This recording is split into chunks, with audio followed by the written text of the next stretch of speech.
to make motoring history when he takes part in an 18,000-mile journey this summer. Yes, Adam Bennett found and restored a famous Land Rover that drove from London to Singapore back in 1955.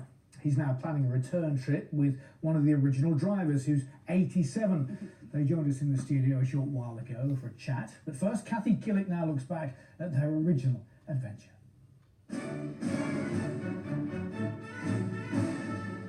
In 1955, two Land Rovers made motoring history, travelling 18,000 miles from London to Singapore.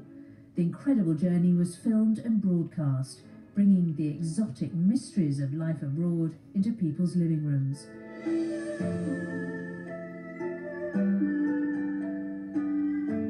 It also cemented the Land Rover's reputation as the vehicle of adventure. After the trip, one of the Land Rovers came to grief in the Middle East, but the other wound up in bits on the island of St. Helena in the South Atlantic.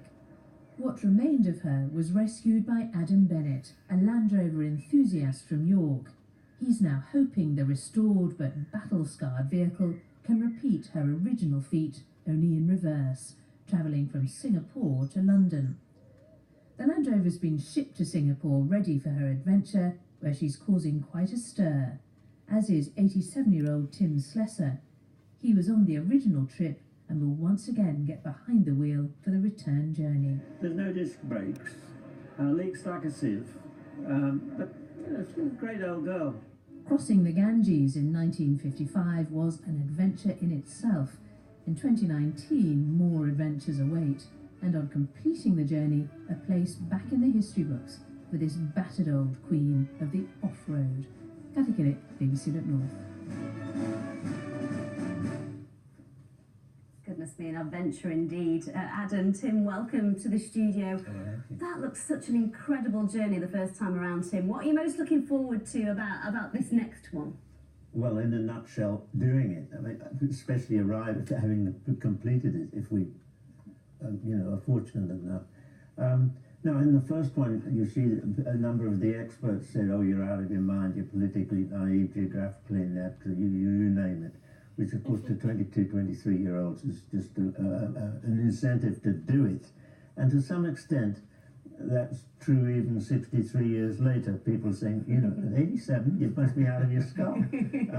A voice inside me says, if you don't do it now, you won't do it. I mean, do it before it's too late. You're only here once.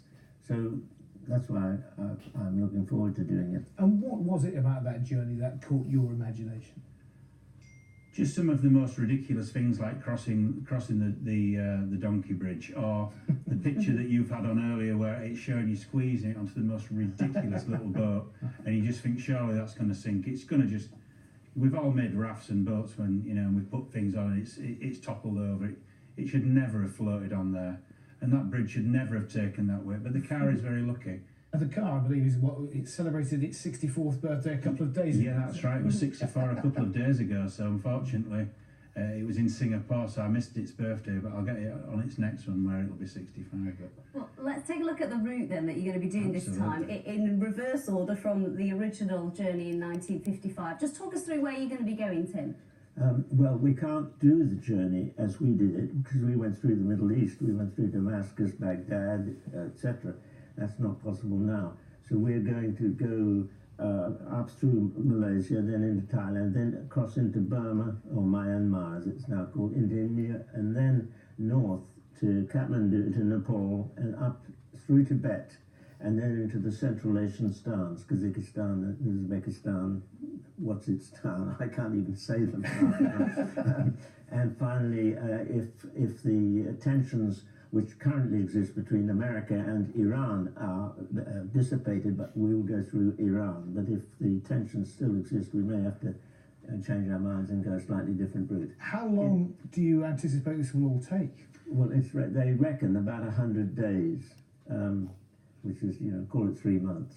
And Adam, do you trust the car? Absolutely. Oh, good. No, you're very confident. Unequivocal, yeah. Well, last year I did approximately 10,000 miles, mainly going to Land Rover shows all over Europe, and it never let me down once. So that original expedition in 1955, there was some connection with David Attenborough. Tell us about that. Well, yes, we went, 3 or 4 of us from the 6 went to the BBC and talked to a young producer and persuaded this young producer that we were competent to make a film. He happened to be called Attenborough. He's only sort of 6 or 7 years older than we are. Yes, he's always been very supportive of Well, we wish you well. Thanks for coming in. When you complete this, will you come back in and tell us how it all went? Bring the car here. Absolutely. Oh, that please would be do. We'll hold you fantastic. to that. No Yeah. problem. Well, thank you for Best having of us. luck. Thank you. for having us. Oh, I'd love to be a passenger. Yeah, me too. I think we should go and meet them in France or something. Well, don't that we? sounds like a good plan. Yes, I'm on for that. Now, you may have thought that steam engines were a thing of the past on our railways, but now a team of engineers are well on their way to creating a